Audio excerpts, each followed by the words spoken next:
الحمد لله نحمده ونستعينه ونستغفره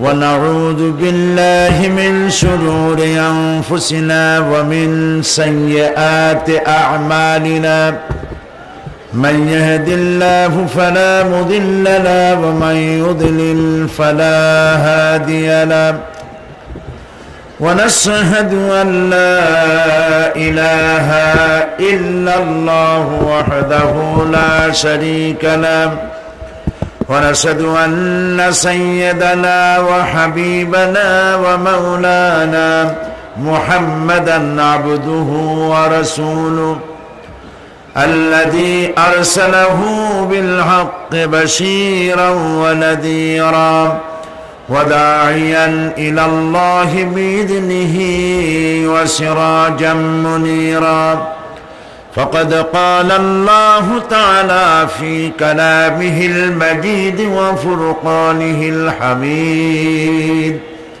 أعوذ بالله من الشيطان الرجيم بسم الله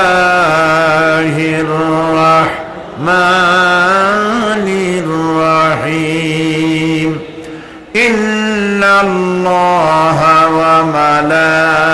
وملائكته يصلون على النبي يا أيها الذين آمنوا صلوا عليه وسلموا تسليما اللهم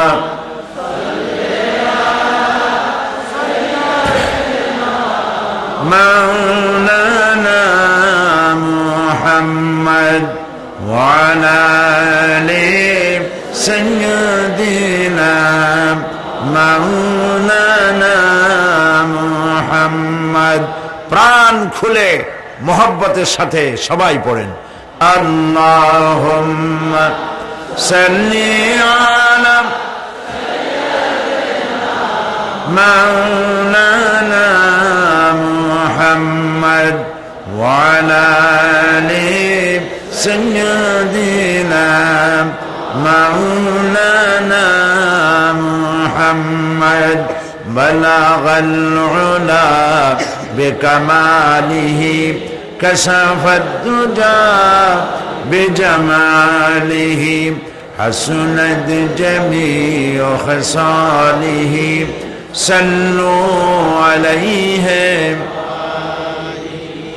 هنا يفول تو बुलबुल का तरन्नुम भी न हो चमन दहर में कलियों का तबस्सुम भी न हो बलगल उला बिकमालिही कशफत दुजा बिजमालिही हसनत जमीउ खसालिही सल्लू अलैहि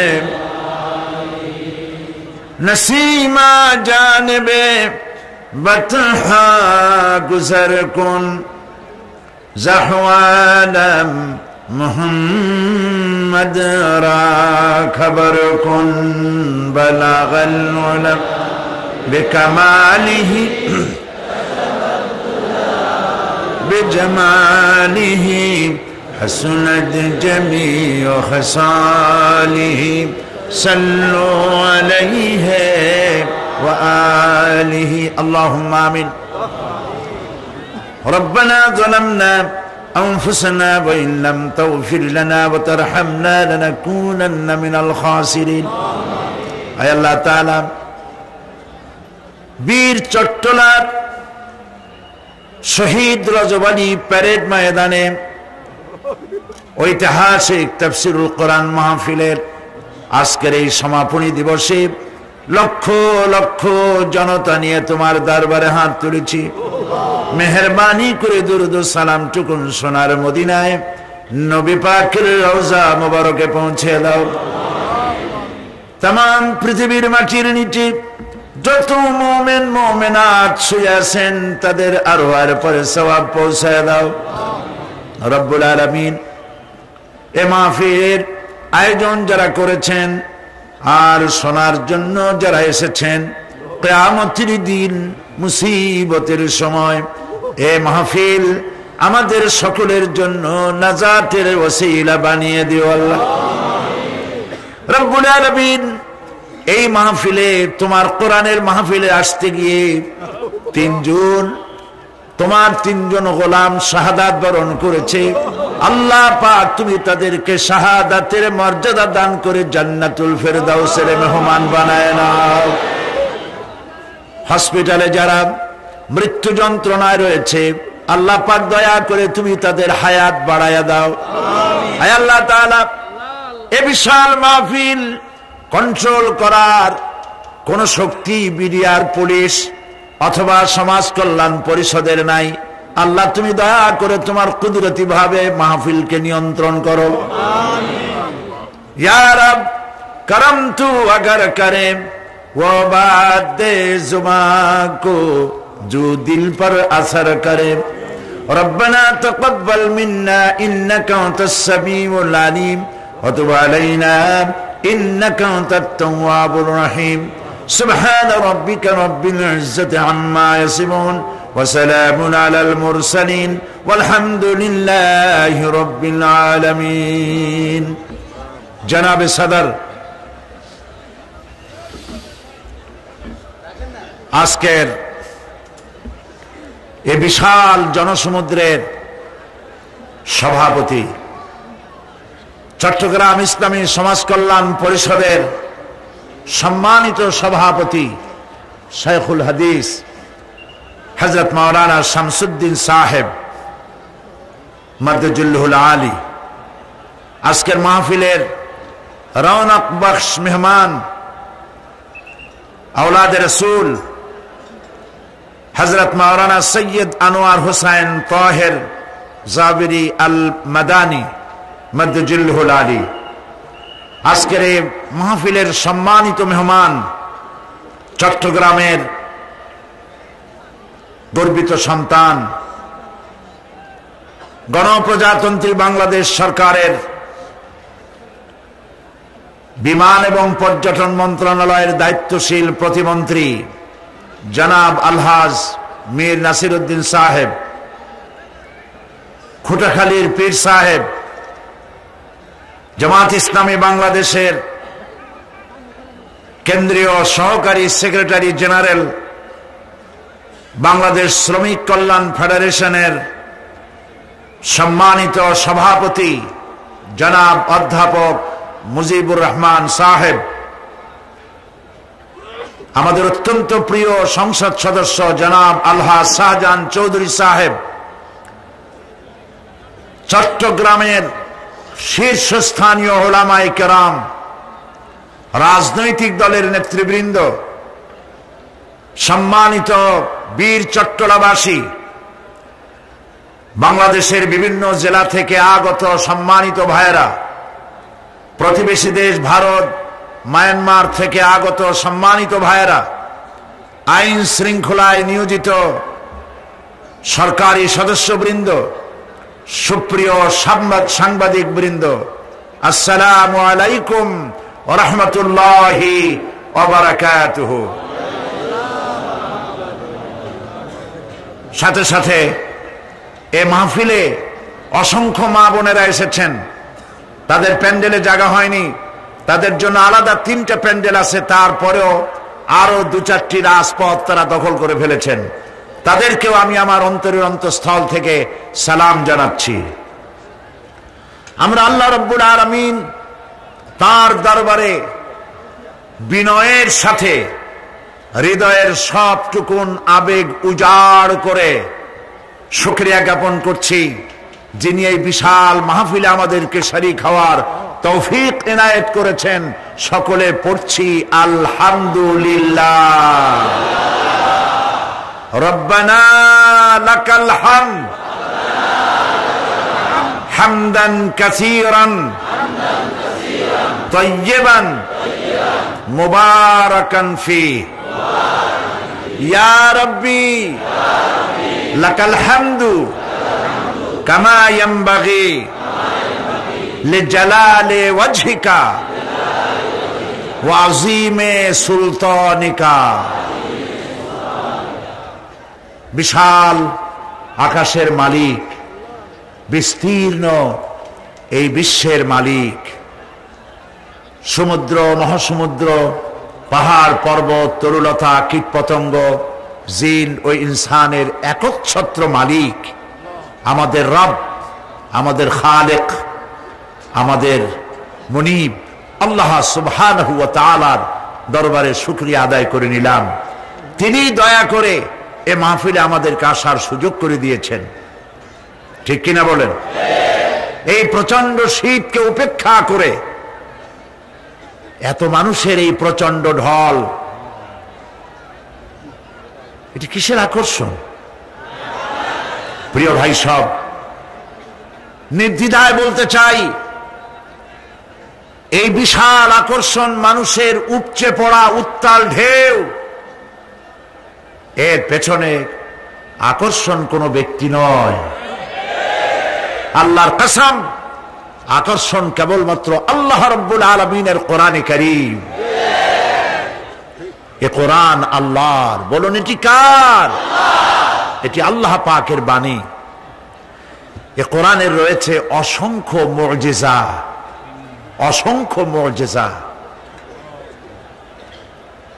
কোরআনে কারীমের যে মুজিজাটা চোখে দেখা যায়, সেটা কি আপনারা দেখবেন?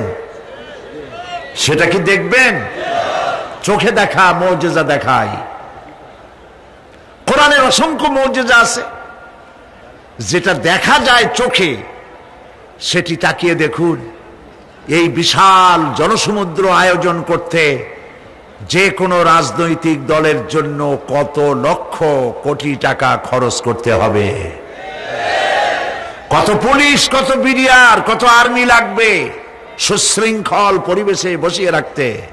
তাকিয়ে দেখুন তো, সেরকম কি কেউ আছে বসুন বসুন বলার জন্য? আল্লাহ রাব্বুল আলামিনের কালাম শোনার জন্য আপনাদেরকে সমাজ কল্যাণ পরিষদের পক্ষ থেকে আপনাদেরকে নিশ্চয়ই বাস ভাড়া, রিক্সা ভাড়া দেওয়া হয়েছে। যাওয়ার সময় দেওয়া হবে। আচ্ছা, কিছু না হোক, মাহফিলের শেষে বদ্দার হাটের ভালো গরুর গোশত দিয়ে ভাত খাওয়ানো হবে? তাও হবে না। এক গ্লাস চকলেটও পাবেন না। তারপরেও এই বিশাল জনসমুদ্র পিন পতন স্তব্ধতা বিরাজ করছে। এই যে মানুষ জায়গা নাই, রাস্তায় দাঁড়িয়ে আছে, গাছে উঠেছে, ছাদে উঠেছে, অন্তত 2.5 থেকে 3 কিলোমিটার জায়গা নিয়ে চট্টগ্রাম এখন ডেডলক হয়ে গিয়েছে। যার বাণী, যে আল্লাহর কালাম শুনতে আসলে এই শান্তি বিরাজ করে, সেই আল্লাহর কালাম দিয়ে যদি পার্লামেন্ট চলে, রাষ্ট্র চলে, সেই দেশের অবস্থা কি হবে বলেন? এটাই হচ্ছে কোরআনে কারীমের শ্রেষ্ঠ মুজিজা। সুবহানাল্লাহ। সেই মুজিজা আপনারা চোখে দেখতে পাচ্ছেন। এই কোরআন শুধু তেলাওয়াতের জন্য আসে নাই, কোরআন শুধু মাথায় রাখার জন্য, চুমো খাওয়ার জন্য আসে নাই। কোরআন এসেছে পৃথিবীবাসীকে শান্তি দেওয়ার জন্য, মুক্তি দেওয়ার জন্য। কোরআন এসেছে মানুষকে সঠিকভাবে মনুষ্যত্বের ট্রেনিং দিয়ে জাতি, ধর্ম, দল, মত নির্বিশেষে সহ অবস্থানে সাম্প্রদায়িক সম্প্রীতি সহ দুনিয়ায় শান্তি এবং আখিরাতে জাহান্নামে থেকে মুক্তি দেওয়ার জন্যই কোরআনের আগমন ঘটেছে। সুবহানাল্লাহ। আমি আপনাদের সামনে আলোচনা করতেছিলাম, ভূমিকা লম্বা করব না, কথা সংক্ষেপ করতে চেষ্টা করব। কাজী কারণ হচ্ছে মাননীয় প্রতিমন্ত্রী আমার অত্যন্ত একান্ত আপনজনের মতোই আমি মনে করি, প্রিয়জনের মতোই মনে করি। তিনি অত্যন্ত ভদ্র মানুষ, এতে তো কোনো সন্দেহ নাই। এবং এবার রমজান মুবারকে মদিনা মুনাওয়ারায় একই হোটেলে ছিলাম, একসঙ্গে জিয়ারাত করেছিলাম। তিনি সেখানকার অ্যাম্বাসেডরও ছিলেন কোনো এক সময়। প্রিয় ভাই সব, তিনি বলেছেন তাড়াতাড়ি শেষ করার জন্য, যেহেতু রাস্তার অবস্থা করুন, কিন্তু লোকেরা এত তাড়াতাড়ি ফিরে যাওয়ার জন্য আসে নাই। তবে মানুষের সেন্টিমেন্ট বোঝার মতো তৌফিক আল্লাহ পাক তার গোলামকে দিয়েছেন। আমি বিরক্ত করব না, সংক্ষেপেই আলোচনার মূল লক্ষ্য, আমি যেখানে যেতে চাই সেখানে যাওয়ার আগে মাঝপথে ছেড়ে দিলে আনাকুম জানাকুম হবে, মূল কাজ হবে না। জি জি, ঠিক আছে ঠিক আছে। উনি বলছেন যে আমারটা আপনারটা না। প্রিয় ভাই সব, আমরা আলোচনা করেছিলাম কোন সূরা বলেন তো? সূরা আন-নাবা। আলোচনা তো শেষ করতে পারবো না, তবে সংক্ষেপে কথা বলবো। শেষ করতে পারবো না কেন? আল্লাহ রাব্বুল আলামিন বলেছেন, قُلْ لَوْ كَانَ الْبَحْرُ مِدَادًا لِكَلِمَاتِ رَبِّي لَنَفِدَ الْبَحْرُ قَبْلَ أَن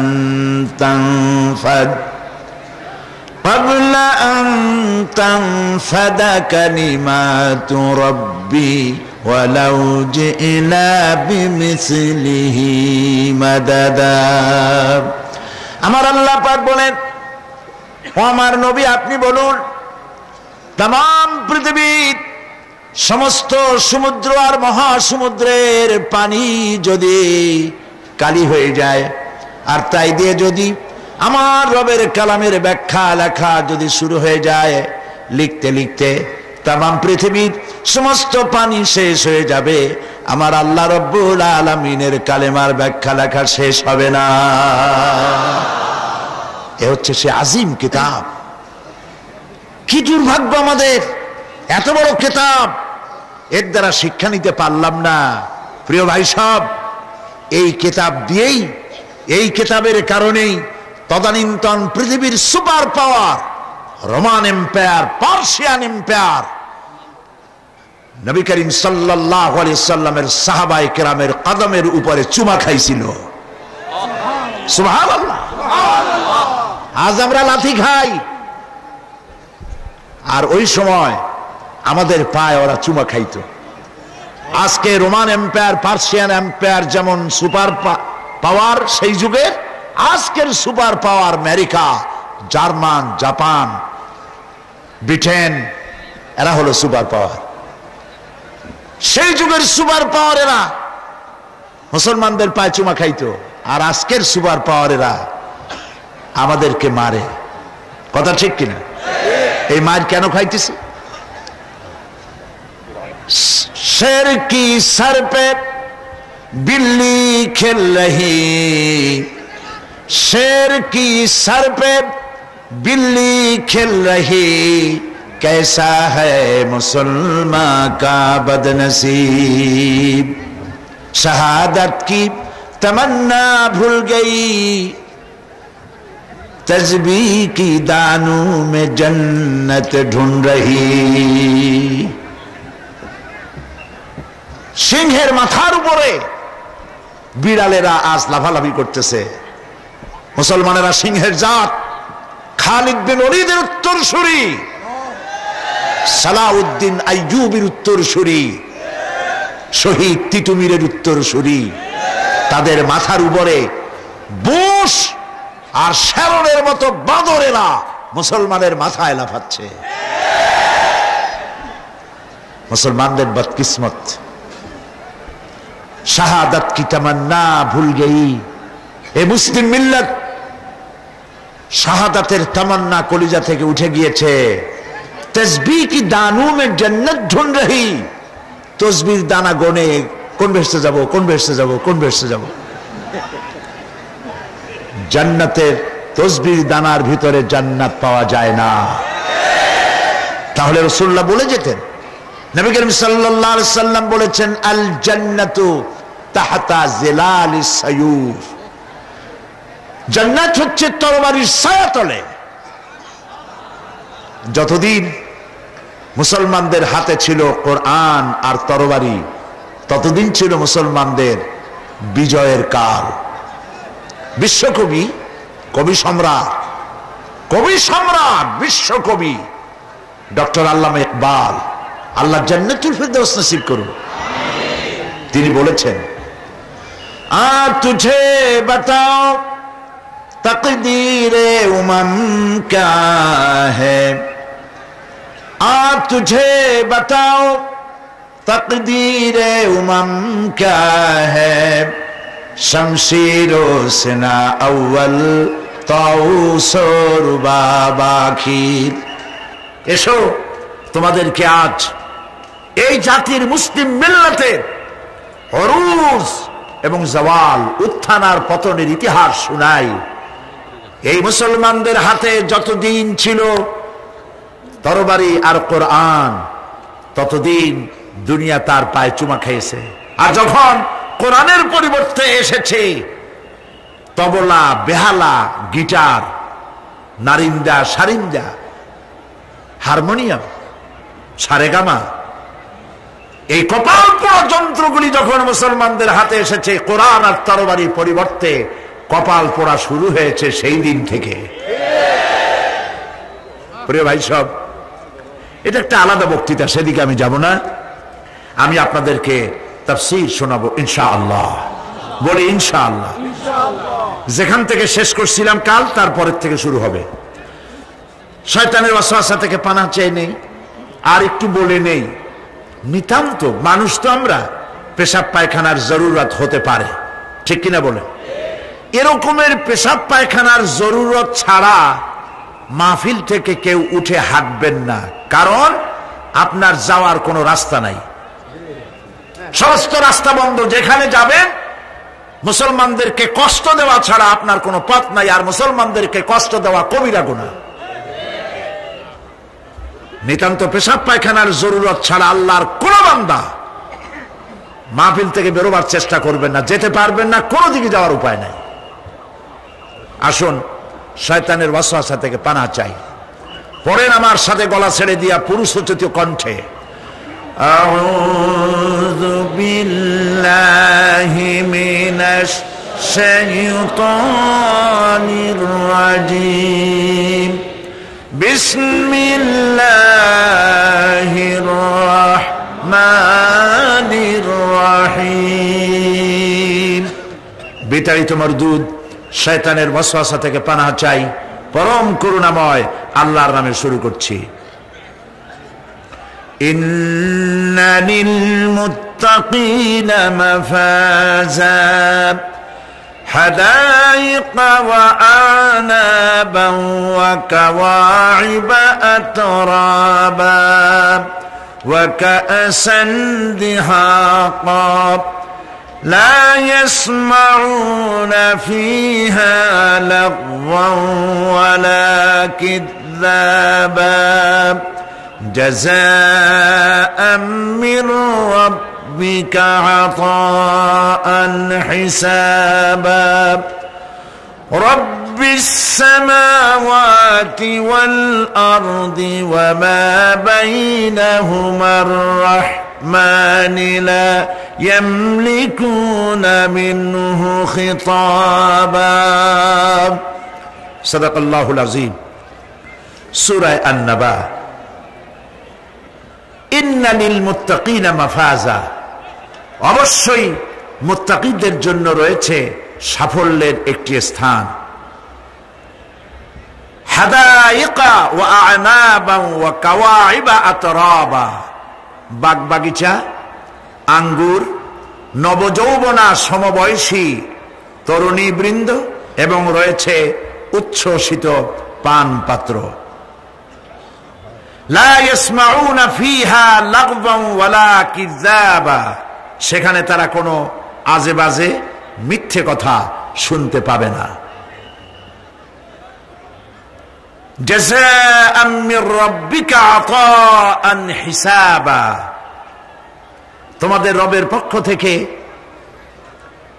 এছাড়াও রয়েছে যথেষ্ট প্রতিদান এবং পুরস্কার। রব্বিস সামাওয়াতি ওয়াল আরদি ওয়া মা বাইনাহুমার রহমান লা ইয়ামলিকুনা মিনহু খিতাবা, এসব পুরস্কার রয়েছে তোমাদের সেই রবের পক্ষ থেকে যিনি আকাশ আর জমিনের আর এর মধ্যে স্থিত সব কিছুর মালিক, যার সামনে কথা বলার সাহস কারো থাকবে না। এটা হলো যে আমার তেলাওয়াতকৃত আয়াতের শাব্দিক তর্জমা। এখন আমরা ব্যাখ্যার দিকে যাব। আমি গতকাল বলেছি কোরআনে কারিমে আল্লাহ পাক যেখানেই নিজের নাম বলেছেন জব্বার, কাহ্হার, সেখানেই আল্লাহ পাক নিজের নামের পরিচয় দিয়েছেন রহমান, রহিম, পরপরই বলেছেন যাতে বান্দারা ঘাবড়ে না যায়। যেখানেই বলেছেন জাহান্নামের কথা, সাথে সাথে আবার আল্লাহ পাক বলেছেন জান্নাতের কথা। যেখানেই বলেছেন আযাবের কথা, সাথে সাথেই বলেছেন রহমতের কথা। সুবহানাল্লাহ বলবেন না? গতকাল আমরা শুনেছি জাহান্নামের কথা, ঠিক না? আজকে আল্লাহ পাক বলছেন আমি মুত্তাকিদের জন্য বিরাট সাফল্য রেখেছি। মূল সাফল্য কিন্তু পৃথিবীতে না, আসল সাফল্যের জায়গা কোথায়? পরকালে। বলেন আসল সাফল্য কোথায়? পরকালে।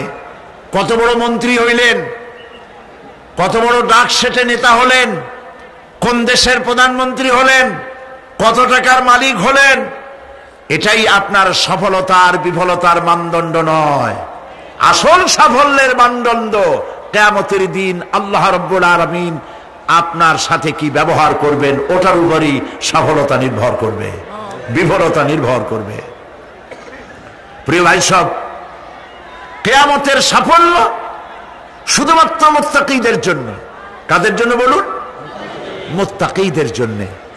আরবি ভাষায় তাকওয়া বলে একটি শব্দ আছে। এই তাকওয়া শব্দের অর্থ হচ্ছে বিরত থাকা, বেঁচে চলা, সতর্ক হওয়া এবং সাবধানে চলাফেরা করা। এটার নামই হচ্ছে তাকওয়া। একটিমাত্র জিনিস যদি মানুষের মধ্যে থাকে, সে মানুষটি ফেরেশতার চাইতে বেশি মর্যাদা সম্পন্ন হয়ে যায়। আর ওই জিনিসটি না থাকলে পরে শয়তানের চাইতে লোকটি নিকৃষ্ট হয়ে যায়। বলেন তো জিনিসটার নাম কি? তাকওয়া। বলেন না নাম কি? তাকওয়া। এই তাকওয়া দিয়েই, এই তাকওয়া যার ভিতরে সৃষ্টি হয়, সে ভালো কাজ করার জন্য উৎসাহিত হতে পারে। এই জন্য আল্লাহ রাব্বুল আলামিন বলেছেন ফাত্তাকুল্লাহা মাস্তাতাতুম, আল্লাহ পাককে ভয় করো, যতটা ভয় করা সম্ভব অতটাই ভয় করো। এর একটি সহজ ব্যাখ্যা এভাবে দেওয়া যায়। তাকওয়া কাকে বলে? একটি সংকীর্ণ রাস্তা, সেই রাস্তা দিয়ে, সেই রাস্তার দুই দিকে আছে কাঁটা যুক্ত লতা পাতা। এরকম একটা রাস্তা দিয়ে যখন আপনি যাবেন, তখন আপনি বলুন তো, তখন আপনি বলেন কিভাবে যাবেন? আপনার গায়ে জামা আছে, চাদর আছে, রাস্তাটা খুব ন্যারো, দুই দিকে কাঁটা যুক্ত লতা পাতা। বেতের গাছ দেখছেন? বেত, ওই রকমের বেতের কাঁটা যুক্ত লতা পাতা আছে। যাবেন কেমনে? যাওয়ার সময় জামা কাপড় খুব আতশত করে সতর্ক হয়ে আপনি যাবেন, যাতে কাঁটা লেগে আপনার জামা না ছেড়ে, আপনার গায়ের চামড়া না ছেড়ে। এটার নামই হচ্ছে তাকওয়া। সতর্কতা অবলম্বন করে চলা। এটার একটা দৃষ্টান্ত আমি এইভাবে দেই। বাইন মাছ তো আমরা সবাই কম বেশি লোকেরা খায়। চট্টগ্রামে বাইন মাছরে কি বলে? যাক, অন্তত একটা মাছের নামে আমরা এক আছি, বাইন মাছ। এই বাইন মাছ থাকে কোথায় বলেন তো? কাদার মধ্যে থাকে। যারা বাইন মাছ ধরেছে তাদের মুখে শুনেছি যে বাইন মাছ যতই কাদার মধ্যে দিয়ে টাইনা বাইর করলাম, এর গায়ে কোনোদিন কাদা দেখি নেই। তো শুধু খাবেন না, ওর কাছ থেকে অন্তত তাকওয়ার শিক্ষাটা নিবেন। ও কাদায় থাকে, তাকওয়ার কারণে কাদা ওর গায়ে লাগে না। তাকওয়া মানে বেঁচে চলা, সতর্ক হওয়া। সতর্ক থাকে, গায়ে লাগলো না। আপনিও আপনার সমাজকে পরিচ্ছন্ন বানাবেন, নিজেও পরিচ্ছন্ন থাকবেন, আল্লাহকে ভয় করে চলবেন, সতর্ক হবেন। এটার নামই তাকওয়া। দেখুন আল্লাহ রাব্বুল আলামিন বলছেন, ইয়া আইয়ুহাল্লাযীনা আমানুত্তাকুল্লাহা হাক্কা তুকাতিহি ওয়া লা তামুতুন্না ইল্লা ওয়া আনতুম মুসলিমুন। আল্লাহ পাক বলেন, হে বিশ্বাসীরা, তোমরা আল্লাহ পাককে ভয় করো, ভয় করার মতো ভয় করো, আর মুসলমান না হয়ে মরে যেও না। সুবহানাল্লাহ। আল্লাহকে ভয় করো, ভয় করার মতোই ভয় করো, যেমনটি আল্লাহ পাককে ভয় করা উচিত ওইভাবে ভয় করো জীবনের সকল কাজে, উঠতে বসতে। একটা দৃষ্টান্ত দিলে আপনাদের বুঝতে সুবিধা হবে, তাকওয়ার একটা দৃষ্টান্ত দিলে বুঝতে সুবিধা হবে। হাদিস, নবী করিম সাল্লাল্লাহু আলাইহি ওয়াসাল্লাম বলছেন, বনি ইসরাইলের 3 জন লোক একবার রওনা হয়েছিল কোথাও, যাওয়ার পথে তারা এক পাহাড়ি এলাকা দিয়ে যাচ্ছে, ঝড় শুরু হলো। ঝড়ের থেকে বাঁচার জন্য, আত্মরক্ষা করার জন্য তারা একটি গুহার মধ্যে আশ্রয় নিল। হঠাৎ করে বিশাল এক প্রস্তর খণ্ড উপার থেকে গড়াতে গড়াতে এসে গুহার মুখকে বন্ধ করে দিল। এখন 3 জন লোকের একজনও এখান থেকে বেরোবার আর কোনো পথ নাই। 3 জন লোক মরে যাবে, জীবন সম্পর্কে হতাশ হয়ে তারা কাঁদাকাটি শুরু করলো। মুরব্বী যিনি ছিলেন তিনি বললেন, কান্দাতে কোনো লাভ নাই, মরবো তো বটেই, কিন্তু আসো নেক আমল করে যদি কিছু থাকি, আল্লাহকে ভয় করে কোন আমল যদি করে থাকি, চলো সেই আমলটা দিয়ে আল্লাহ পাকের কাছে ওসিলা দিয়ে মাপ চাই। ওই যে সেদিন বলছিলাম, অবতাকু ইলাইহিল ওসিলা মানে পীর ধরা না, অবতাকু ইলাইহিল ওসিলা আয় আমলে সালেহ, নেক কাজের ওসিলা দাও। শুরু হয়ে গেল। একজন বলল, রব্বুল আলামিন, তুমি জানো আমার একটা কৃতদাস ছিল, আমাকে না বলে সে পালিয়ে গেল, আর ফেরে না, বছরের পর বছর চলে যায়। আমি তার পাওনা বেতন দিয়ে বকরি কিনেছিলাম, বকরিগুলির বাচ্চা হইল, মাঠ ধরে গেল। অনেক বছর পর ওই কৃতদাস যখন আমার কাছে ফিরে এলো, আমি তাকে বললাম, আল্লাহর বান্দা, এই মাঠ ভরা যত ছাগল দেখতে পাও সব তোমার নিয়ে বাড়ি চলে যাও। সে বলল, মালিক, আপনি কি আমার সাথে তামসা করছেন? আমি তো না বলে গেছি আপনার কাছে, পালিয়ে গেছি, আমার তো শাস্তি হওয়া উচিত, আর আপনি আমাকে তামসা করতেছেন? না, তামসা না, তোমার বেতনের টাকা দিয়ে আমি এগুলি কিনেছিলাম, ওগুলোতে বংশ বাড়তে বাড়তে এগুলি হয়ে গেছে, এত হয়ে গেছে, কাজে এটা তোমার, আমি তোমাদেরকে এটা দিয়ে দিলাম, তুমি নিয়ে যাও। লোকটি বলল, রব্বুল আলামিন, আমি তো শুধু বেতনের টাকাটাই দিতে পারতাম, আমি তো শুধু ইচ্ছে করলে ওই টাকা দিয়ে যে কয়টা বকরি কিনেছিলাম সেগুলি দিতে পারতাম। আমি তা না করে তার বেতনের টাকার সবগুলি টাকা দিয়ে যত ছাগল হলো, বকরি হলো, সব দিয়ে দিলাম। এই কাজটা যদি আল্লাহ তোমারে ভয় করে করে থাকি, মেহেরবানি করে এই পাথরটা সরাইয়া দাও। নবীজি বলছেন, আল্লাহ রাব্বুল আলামিন সঙ্গে সঙ্গে তার আপন কুদরতে পাথর সরাই দিলেন, কিন্তু মানুষ বেরোবার মতো পথ তখনও হলো না, অল্প একটু জায়গা সরেছে। আর একজন বলল, রাব্বুল আলামিন, তুমি জানো আমি এক সুন্দরী যুবতী নারীর প্রতি আকৃষ্ট হলাম, তাকে আমি কুপ্রস্তাব দিলাম, কোন ক্রমে রাজি করতে পারি নাই, বহু টাকার বিনিময় আমি যখন তাকে রাজি করেছি, আর নির্জন জায়গায় যখন আমি তাকে উপভোগ করতে যেতেছি, তখন ওই যুবতী মেয়ে আমাকে বলল, আল্লাহর বান্দা, তুমি আল্লাহরে ভয় করো, দুনিয়ার কেউ দেখতেছে না, আল্লাহ দেখতেছে, আল্লাহরে ভয় করো। আর রব্বুল আলামিন, আমার দীর্ঘদিনের এই আশা, এত টাকা দিলাম, এর বিনিময়ে আমি যখন আমার কুপ্রবৃত্তিকে চরিতার্থ করতে যাব, এমন সময় যখন ওই মহিলা যখন বলল আল্লাহরে ভয় করো, তোমার ভয় আমার মনের মধ্যে এতটা গালিব হয়ে গেল, আমি এটাকে ছেড়ে দিয়ে তওবা করে দূরে পালাইয়া গেলাম। আয় আল্লাহ তাআলা, এই কাজটি যদি তোমাকে ভয় করে করে থাকি, তাহলে তুমি মেহেরবানি করে পাথরটারে সরাইয়া দাও। নবীজি বলছেন, সঙ্গে সঙ্গে পাথর আরো একটু সরে গেল, কিন্তু তখনও মানুষ বেরিয়ে যাওয়ার মতো পথ হয় নাই। তৃতীয় ব্যক্তি বলল, রাব্বুল আলামিন, তুমি জানো আমি গরিব মানুষ, কয়েকদিন পর্যন্ত বহু চেষ্টা করেও কিছু সংগ্রহ করতে পারি নাই। ছেলে মেয়ে না খাওয়া, আমার বুড়ি মা না খাওয়া, আমার স্ত্রী না খাওয়া, সারাদিন কাজ করে কিছু পাই নাই। যখন আমি বাড়ি ফিরলাম গভীর রাত্রে, স্ত্রী জিজ্ঞেস করলো কিছু পেয়েছো নাকি? আমি বললাম কিছু পাই নাই।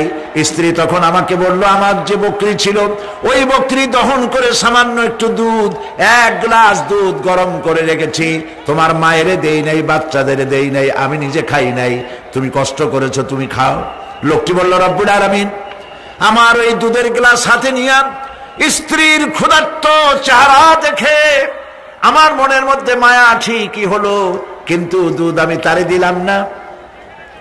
আমার কলিজার টুকরা সন্তানগুলির দিকে ক্ষুধাক্লিষ্ট চক্ষু কুটরাগত ক্ষুধার জ্বালায় অস্থির বাচ্চাগুলি, তাদের দিকে তাকালাম, বেদনায় কলিজা ভরে উঠল, দুধ আমি তাদেরও দিলাম না। এবার চলে গেলাম আমার মায়ের রুমে, যে দেখলাম আমার বুড়ি বাপ 2-3 দিন অনাহারে মা আমার ক্ষুধায় পড়ে আছেন বিছানায়। আমি আমার সন্তানের দিকে তাকালাম, আমার স্ত্রীর দিকে তাকালাম, নিজেরও পেট, আমার পেটেও দারুণ ক্ষুধা, কাউকে দুধ দিলাম না। আমার মায়েরে ঘুমের থেকে জাগাইয়া পাশে বসাইয়া সবটুকুন দুধ আমার মায়েরে খাওয়াইয়া দিয়েছিলাম। রব্বুল আলামিন এই কাজটি যদি আমি তোমাকে ভয় করি করে থাকি রব্বুল আলামিন, তাহলে মেহেরবানি করে পাথরটা সরাই দাও। আমার নবীজি বলছেন সঙ্গে সঙ্গে পাথরটি গুহা মুখ থেকে সরে গেল। আল্লাহ পাককে ভয় করার, ভয় করে চলার একটি দৃষ্টান্ত, এভাবে অনেক দৃষ্টান্ত হাদিস শরীফের মধ্যে এবং কোরআনের মধ্যে রয়েছে। প্রিয় ভাই সব, মানুষের মর্যাদা টাকায় বাড়ে না। আপনি সৈয়দ বংশের লোক, এটা দেখার আল্লাহর কোনো জরুরত নাই। আপনি বড় আলেম, এটা দেখার জরুরত আল্লাহর নাই। আপনি প্রধানমন্ত্রী, আপনি প্রেসিডেন্ট, দেখার কোনো দরকার আল্লাহ পাকের নাই। কোন পয়গম্বরের বাপ, কোন পয়গম্বরের মা, কোন পয়গম্বরের স্ত্রী, তাও দেখার দরকার নাই আল্লাহ পাকের। আল্লাহ পাকের কাছে মর্যাদা, ইন্না আকরামাকুম ইনদাল্লাহি আতকাকুম। তোমাদের মধ্যে আল্লাহর কাছে মর্যাদা হচ্ছে সেই ব্যক্তির যে ব্যক্তি তোমাদের মধ্যে সব থেকে বেশি আল্লাহ পাককে ভয় করে। সুবহানাল্লাহ বলি। এই ধরনের যারা আল্লাহ পাককে ভয় করে চলবে জীবনের সকল ক্ষেত্রে, সকল ক্ষেত্রে ভয় করবে, শুধু এক ক্ষেত্রে না, সব জায়গায়। এই জন্য ট্রান্সপারেন্সি, স্বচ্ছতা, জবাবদেহিতা শুধুমাত্র ঊর্ধ্বতন কর্মকর্তার কাছে জবাবদেহিতা নয়, শুধু গভর্নমেন্টের কাছে জবাবদেহিতা নয়, সব থেকে বড় জবাবদেহিতা কার কাছে বলেন? চিল্লায় বলুন। আল্লাহ পাকের কাছে জবাবদেহিতা সব থেকে বড় জিনিস। এই কথাটি মনে রেখে যদি আমরা চলতে পারি তাহলে আমাদের জীবন সুন্দর হবে, ভালো হবে। অফিসে ভালো কাজ করবেন, চুরি করবেন না, ডাকাতি করবেন না, গভর্নমেন্টের গম বেচবেন না, গম চুরি করে খাবেন না। মানুষেরা, এই যে একবার আমি চট্টগ্রামে কোন জায়গায় যেন আমার মনে নাই, একটা জানাজায় শরীক হয়েছিলাম। জানাজা শেষে, বহু বছর আগের কথা, জানাজা শেষে ইমাম সাহেব সকলের দিকে তাকাইয়া জিজ্ঞেস করলো, কেন আসিল? লোকেরা বলল গম আসিল। তা আমি তখন প্রথম চট্টগ্রামে আসছি, আমি ওই অর্থই বুঝি নেই। আমি জিজ্ঞেস করলাম ইমাম সাহেবকে, সবাই চলে যাওয়ার পর বললাম, মৌলানা সাহেব আপনি বললেন কেন আসিল, এটার অর্থটা আমি ভালো বুঝি নেই। আর গম আসিল, তো জানাজার মধ্যে গমের সম্পর্ক কি? চাউল গম এগুলি তো মানুষে খায়। উনি বললেন যে কেন আসিল মানে লোকটা কেমন আসিল। লোকেরা জবাব দিল গম আসিল, তার মানে ভালো ছিল। তা বললাম তাতে হইল কি? কয়েছে হলো এই, এতগুলি মানুষে বললো ভালো, আল্লাহ বলবে ভালো, জান্নাত দিয়ে দিবে। আমি বললাম আল্লাহ সম্পর্কে আপনার এই রকমের ধারণা? এই লোকটা ভালো হোক, আমি কামনা করি ভালো হোক, কিন্তু একজন কন্ট্রাক্টর 5 কোটি টাকার একটি কাজ পেয়েছে, সেই কাজে খরচ করলো 1.5 কোটি আর 2 কোটি, 3 কোটি টাকা মেরে দিল। রাস্তার ইট খাইলো, সিমেন্ট খাইলো, রড খাইলো, বাড়ি খাইলো, গাড়ি খাইলো, বিল্ডিং বানায়, 2 বছর যেতে না যেতে ভেঙে যায়। কালভার্ট ব্রিজ বানাচ্ছে, বানাবার আগেই ভাঙ্গা শেষ।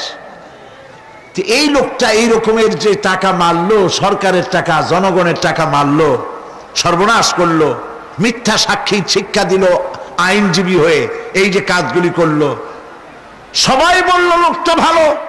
এই মাঠ জোড়া লোক বলল এই লোক, এই মৃত্যু ব্যক্তি ভালো। আর আল্লাহ যদি বলেন এরকম একটা লোককে আল্লাহ যদি বলেন ভালো, তাহলে তিনি আহকামুল হাকিমিন হবেন কিভাবে? প্রিয় ভাই সব, লোকেরা ভালো বললে এই ভালোটা আল্লাহ গ্রহণ করেন। সেটা কিভাবে? আপনি তো জোর করে আদায় করছেন, মানুষের জিজ্ঞেস করছেন লোকটা কেমন, তার কাছে যে টাকা পাবে, তারে যে গাইলাইছে, তারে যে মারছে, সেও বলবে ভালো। এত মানুষের মধ্যে উল্টা কইয়া সে জান নিয়ে ফেরবে কেমনে? কিন্তু আসল কথা কোনটি? আসল কথা হলো একটি লোক মারা গেছে, কেউ জিজ্ঞাসা করে নাই, কানে আসা মাত্রই একজনের মুখ থেকে বেরিয়ে গেল, আহারে লোকটা বড্ড ভালো ছিল। এইটা আল্লাহ গ্রহণ করবেন, সুবহানাল্লাহ, এটাই আল্লাহ গ্রহণ করবেন। সেই জন্য এই কাজগুলি হতে হবে তাকওয়ার ভিত্তিতে, আল্লাহকে ভয় করতে হবে ফিস সিররি ওয়াল আলানিয়া, এটি প্রকাশ্যে এবং গোপনে, সর্বাবস্থায় কলিজার মধ্যে ভয় থাকবে কার? চিল্লায় বলতে হবে কার? আল্লাহ ছাড়া কাউকে ভয় করি না, মনে থাকবে। আল্লাহ ছাড়া কাউকে ভয় করব না, আল্লাহ ছাড়া এত কাউকে ভালোবাসবো না। সব থেকে ভালোবাসবো কারে? আল্লাহকে। ভয় করব কারে? আল্লাহ পাককে।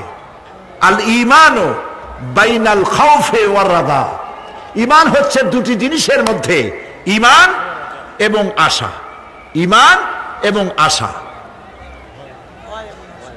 ভয় এবং আশা, ভয় এবং আশা, এই দুইটার মধ্যে হলো ঈমান।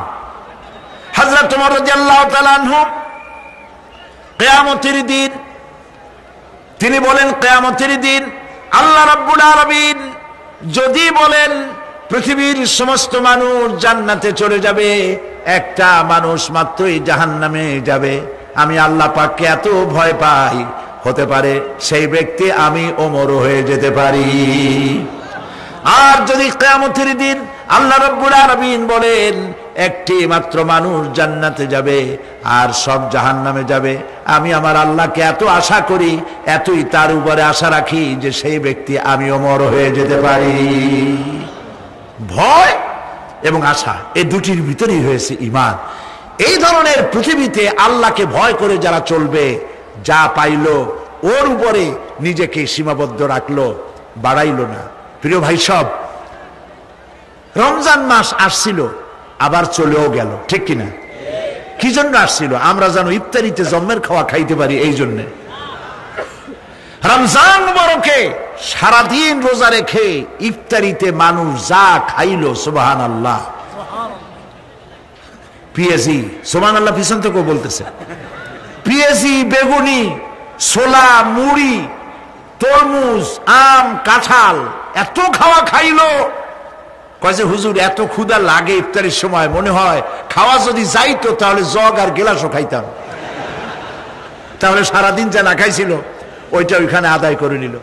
আচ্ছা, রোজা কি আসছিল আপনার এই ইফতারির মজা খাওয়াবার জন্য? কি জন্য আসছিল বলেন তো একটু? তাকওয়া। বলেন কি জন্য? তাকওয়া সৃষ্টি করার জন্য। সারা জীবন রোজা রাখলাম, মুত্তাকি হইতে পারলাম না, ঠিক কিনা? রোজার দিনে মানুষ মিথ্যা কথা বলে না, ঠিক কিনা? সব সময় মিথ্যা বলে। এই লোকটিও যদি দিনের বেলায় কোনো লোক আসে এমন যার সাথে মিথ্যা বলাই লাগে, বলে যে ভাই এখন আমি খুব বিজি, মাগরিবের পরে আসো, তাহলে বোঝা গেল লোকটা ভয় করছে, একটু একটু হইলেও ভয় করছে। রোজা আসলো ভয় সৃষ্টি করার জন্য, ভয় করতে পারলাম না, ওজনে কম দিলাম, খাদ্যে ভেজাল দিলাম, মিথ্যা কথা বললাম সমানে। প্রিয় ভাই সব, আল্লাহরে ভয় করুন। যারা ব্যবসায়ী ওজনে কম দিয়া প্রতিদিন 5 গ্রাম, আগে তো 6 টাকা বলতাম আমরা, এখন কি বলে? গ্রাম, 20 গ্রাম, 14 গ্রাম। এই যে গ্রাম, 500 গ্রাম, নানান রকমের গ্রাম, এই কয় গ্রাম করিয়া জীবনে কয় মন বাঁচাবেন? কয় মন বাঁচাবেন? আর এর দ্বারা আপনার হবে কি? মাপে কম দিলেন, ওজনে কম দিলেন, খাদ্যে ভেজাল দিলেন, চাউলে ভেজাল, ঘিতে ভেজাল, তেলে ভেজাল, সমানে দিতে থাকলেন। আহারে, যাওয়ার সময়, মৃত্যুর সময় সাথে কিছু নিয়ে যেতে পারবেন? পারবেন না। এখানে আল্লাহ পাককে ভয় করুন। ব্যবসায় বরকত দেওয়ার মালিক কে? জোরে বলেন কে? আল্লাহ রাব্বুল আলামিন বরকত দেওয়ার মালিক। এইটা বিশ্বাস করে আল্লাহকে ভয় করুন। ব্যবসায়ী ভাইরা নিয়ত করুন, ওজনে কম দেব না, খাদ্যে ভেজাল দেব না, মিথ্যে কথা বলবো না। এই তাফসীর শোনার দাম হবে। যারা চাকরি করেন তারা ওয়াদা করুন, সরকার যে বেতন দেয় সেই বেতন দিয়ে যেমন করে হোক কষ্ট করে জীবন যাপন করতে হলেও করব, হারাম ঘুষ খাবো না। ঘুষ খাওয়া হারাম। শূকরের মাংস খাওয়া যেমন হারাম, ঘুষের একটি পয়সাও থেকে শুরু করে কোটি কোটি টাকা পর্যন্ত তেমন হারাম। এগুলো যদি বাঁচতে পারেন তাহলেই এর নাম হবে তাকওয়া। এটাকে আপনাকে বুঝতে হবে এইভাবে। পুলিশ দেখে না, এন্টি করাপশন ডিপার্টমেন্ট দেখে না, গোয়েন্দা বিভাগের কেউ দেখে না, কিন্তু আল্লাহর চোখে ফাঁকি দেওয়া যাবে না। এটার নাম হলো তাকওয়া। এই আল্লাহকে ভয় যদি করতে পারি তাহলে পরিচয় হবে মুত্তাকি। আর কোরআন আসছে মুত্তাকিদের জন্য। ইবাদত করলে পরে তাকওয়ার সৃষ্টি হবে, রোজা রাখলে পরে তাকওয়ার সৃষ্টি হবে। আল্লাহকে ভয় করাটার নামই হলো তাকওয়া। এই তাকওয়া যারা করবে, আল্লাহরে ভয় করবে, সেই বান্দাদের জন্য আল্লাহ পাক বলছেন, কি বলছেন? ইন্নালিল মুত্তাকিনা মাফাজা। এই মুত্তাকিদের জন্যই রয়েছে বিরাট সাফল্য কিয়ামতের দিন। সুবহানাল্লাহ। আল্লাহ পাক এদেরকে জান্নাত দিবেন। কি দিবেন বলেন? এমন এক জান্নাত দিবেন, কোরআনে কারীমের মধ্যে আল্লাহ পাক এই পৃথিবীর বুকে যারা আরামের টাটকা সুখগুলি, আরামগুলি যারা বর্জন করে আল্লাহ রাব্বুল আলামিনকে বিশ্বাস করে যারা জীবন পরিচালনা করেছে, আল্লাহ পাক তাদের জন্য জান্নাত রেখেছেন। এবং তাদের জন্য বলছেন, সাবিকু ইলা মাগফিরাতিম মির রাব্বিকুম ওয়া জান্নাতিন আরদুহা কাআরদিস সামাই ওয়াল আরদ উইদ্দাত লিল্লাযীনা আমানু বিল্লাহি ওয়া রাসূলিহি। আল্লাহ পাক বলেন, প্রতিযোগিতা করো আল্লাহর মাগফিরাত কামনার জন্য আর জান্নাতে যাওয়ার জন্য প্রতিযোগিতা করো। আল্লাহর রহমত পাওয়ার জন্য সৎ কাজের প্রতিযোগিতা করো, তাহলে আল্লাহ রাব্বুল আলামিন তোমাদেরকে ক্ষমা করবেন আর তোমাদের জন্য এমন জান্নাত দিবেন যেই জান্নাত আকাশের বিশালতার, জমিনের বিশালতার মতো। এই বিরাট জান্নাত তোমাদেরকে দিবে। এই জান্নাত চিরস্থায়ী সুখ এবং শান্তির জায়গা হবে। মাসালুল জান্নাতিল্লাতী উইদাল মুত্তাকুন ফিহা আনহারুম মিন মাইন গায়রি আসিনিন ওয়া আনহারুম মিন লাবানিন লাম ইয়াতাগায়্যার তা'আমুহু। আল্লাহ পাক বলছেন, জান্নাত আল্লাহ পাক ওয়াদা করেছেন মুত্তাকিদের জন্য। আল্লাহ পাক জান্নাত দিবেন যে জান্নাতের ভেতরে রয়েছে মধুর প্রস্রবণ, রয়েছে দুধের প্রস্রবণ, রয়েছে সেখানে স্বচ্ছ পানীয় পানির প্রস্রবণ রয়েছে। এই সুন্দর জান্নাত, ঝর্ণা ধারা আল্লাহ পাক সৃষ্টি করেছেন, বাগ বাগিচা দিয়ে ভরে রেখেছেন জান্নাত। সেই জান্নাতে জান্নাত হবে এয়ার কন্ডিশন, রৌদ্রের তাপ হবে না সেখানে, রৌদ্রের খরতাপ হবে না সেখানে, ঠান্ডার প্রচন্ডতা থাকবে না। কিরকম হবে জায়গাটা? আল্লাহ পাক বলছেন, মুত্তাকিনা আলাল আরাইকি লা ইয়ারাউনা ফিহা শামসান ওয়ালা জামহারিরা ওয়া দানিয়াতান আলাইহিম যিলালুহা ওয়া যুল্লিলাত কুতুফুহা তাযলিলা। আল্লাহ পাক এমন জান্নাত রেখেছেন, সেই আল্লাহ পাক সেই জান্নাতের ভিতরে জান্নাতীরা ঠেস লাগায়া মুখোমুখি অবস্থায় তারা সেখানে বসবে। আর জান্নাতীদের মনের মধ্যে কোনো দুঃখ থাকবে না, পেরেশানি থাকবে না। পৃথিবীতে মানুষের দুঃখ থাকে, পেরেশানি থাকে, সেখানে কোনো দুঃখ আর পেরেশানি থাকবে না। সেই জায়গাটা হবে শীতাতপ নিয়ন্ত্রিত, না শীত না গরম, চির বসন্ত বিরাজ করবে। জান্নাতীরা সেখানে থাকবে। এই সুন্দর জান্নাত আল্লাহ পাক রেখেছেন মুত্তাকীদের জন্য। সুবহানাল্লাহ। সব শেষে কাফেরদের জন্য জান্নাত হবে, জাহান্নাম হবে চিরকাল। খালিদিনা ফিহা আবাদান, চিরকাল কাফেরেরা জাহান্নামে থাকবে। কিন্তু যারা একবার বিশ্বাসের সাথে উচ্চারণ করেছে লা ইলাহা ইল্লাল্লাহু মুহাম্মাদুর রাসূল